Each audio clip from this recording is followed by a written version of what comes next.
কোনো এক শুভাকাঙ্ক্ষী কমেন্ট করেছেন, ম্যাডাম, আমার স্ত্রীর সহবাসে অর্গাজম হয় না। কেন হয় না? এর জন্য এখন কি করতে পারি? একটু জানাবেন? ধন্যবাদ ভাইয়া সুন্দর একটা কমেন্টস করার জন্য। দেশের এবং প্রবাসের ভাই বোনদের প্রতি সালাম। আসসালামু আলাইকুম। আমি প্রভাষক ডাক্তার রিক্তা পারভীন, হোমিওপ্যাথি এবং আয়ুর্বেদিক চিকিৎসক। অনেকেই কিন্তু এই প্রশ্নটা করে থাকেন। অনেক ভাইয়েরাই এই প্রশ্নটা করে থাকেন যে সহবাসে তার স্ত্রীর অর্গাজম হয় না, অথবা অনেক মেয়েরাও বলে থাকে যে আমি সহবাস করি কিছুই বুঝতে পারি না, আমার অর্গাজম হয় না, জায়গাটা ভেজে না। তো আসলে সহবাসে স্ত্রীর অর্গাজম না হওয়া এটা সাধারণ একটা সমস্যা। অনেক মহিলারা আছে যারা নিয়মিত সহবাস করছে কিন্তু তাদের অর্গাজম হচ্ছে না। এটা কিন্তু বড় ধরনের কোনো রোগের ভিতরে পড়ে না। তো এখন অর্গাজম না হওয়ার পিছনে বিভিন্ন কারণ থেকে থাকে। পুরুষের যেমন সেক্স হরমোন আছে টেস্টোস্টেরন হরমোন, মহিলাদেরও কিন্তু সেক্স হরমোন আছে ইস্ট্রোজেন হরমোন। আর সেই ইস্ট্রোজেন হরমোন কমে গেলে যৌন অক্ষমতা চলে আসে, অর্থাৎ সহবাসের ইচ্ছা হয় না, অর্গাজম হয় না, এবং শেষ যে চরম সুখ সেটাও হয় না, অথচ তারা নিয়মিত সহবাস করছে। তো এটাই হলো ইস্ট্রোজেন হরমোন কমে গেলে সাধারণত এই সমস্যাটা বেশি হয়ে থাকে।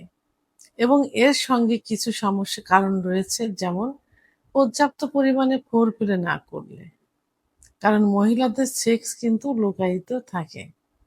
কোনো মহিলাদের সেক্স উত্তেজনা উঠাতে ১০ থেকে ১৫ মিনিট সময় লাগে, কোনো মহিলাদের ৩০ থেকে ৩৫ মিনিটও সময় লেগে যায়। তো এখন ফোরপ্লে করলে দেখা যায় যে মহিলাদের অর্গাজম হয়, অর্থাৎ কামরস আসার জায়গাটা ভেজে সহবাসের জন্য অস্থির হয়ে যায়। তো এটা যদি ফোরপ্লেটা পর্যাপ্ত পরিমাণে করা হয়। যখনই পর্যাপ্ত পরিমাণে ফোরপ্লে করা না করা হয় তখনই আ তার অর্গাজমটা সহজে আসে না বা অর্গাজম হয় না। আর মেয়েদের অ অর্গাজম অর্থাৎ সেক্স উত্তেজনা লুকায়িত থাকে কিন্তু ক্লাইটোরিস নামক একটা জায়গা আছে সেই জায়গাটাতে।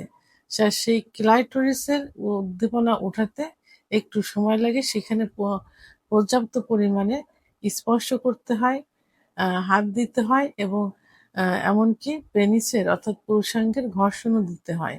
তাহলে ক্লাইটোরিস উদ্দীপনা আসে। তো এই ক্লাইটোরিসে যদি উদ্দীপনা না আসে তাহলে অর্গাজম হবে না। আবার অতিরিক্ত মানসিক দুশ্চিন্তা, হতাশা, টেনশন ইত্যাদি যদি থাকে তাহলেও কিন্তু অর্গাজম হবে না। কারণ দুশ্চিন্তা থাকলে, মানসিক টেনশন থাকলে, মন যদি ভালো না থাকে কোনো কিছুই কিন্তু ভালো লাগে না। আর আ মেয়েদের আ যদি পার্টনারের সাথে সম্পর্ক ভালো না থাকে, অর্থাৎ স্বামী-স্ত্রীর ভিতরে সম্পর্ক যদি ভালো না থাকে, মানোল্য যদি থেকে যায়, ঝগড়া বিবাদ থেকে যায়, তাহলে কিন্তু একে অপরের যদি পছন্দ না হয়, তাহলেও কিন্তু অর্গাজম হবে না।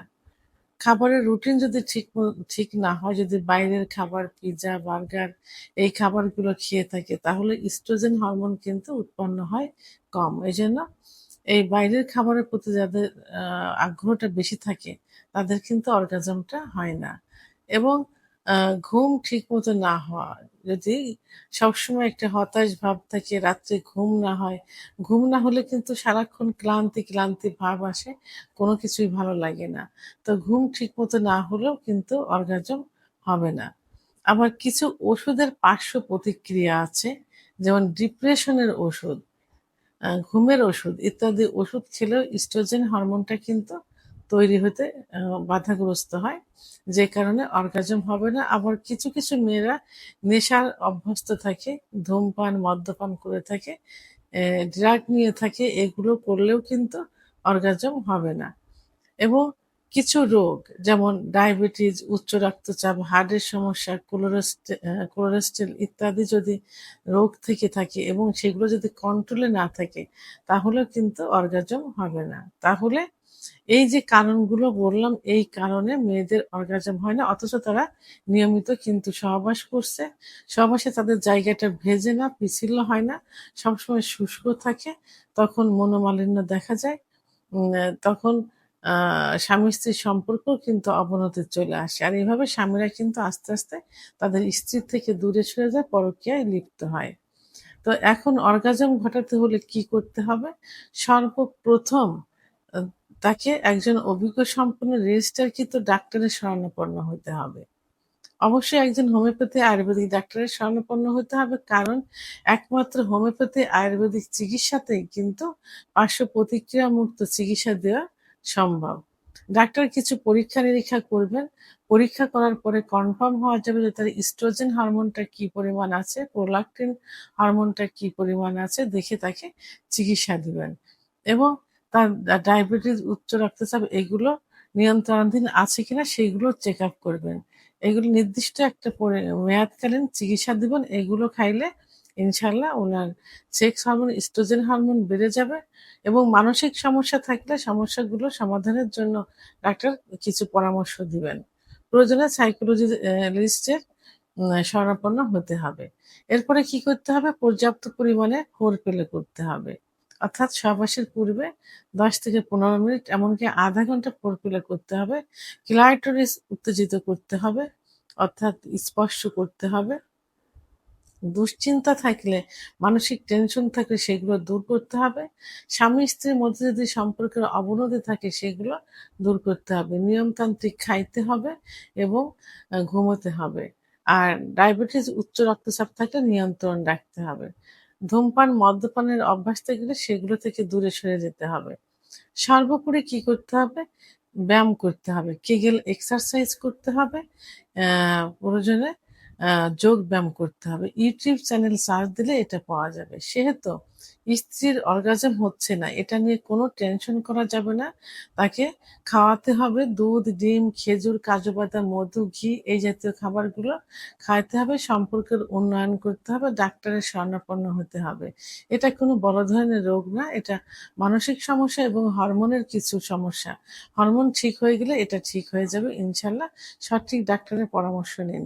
সেক্ষেত্রে আমার চিকিৎসার প্রয়োজন হলে ভিডিওর স্ক্রিনে লাস্টে ৫৮ নাম্বার আমার হোয়াটসঅ্যাপ নাম্বার। আমার সঙ্গে যোগাযোগ করুন। ইনশাআল্লাহ সঠিক একটা চিকিৎসা দেওয়ার চেষ্টা করব। ভিডিওটি সম্পর্কে যদি কোনো মতামত থেকে থাকে অবশ্যই কমেন্টসের মাধ্যমে জানাবেন।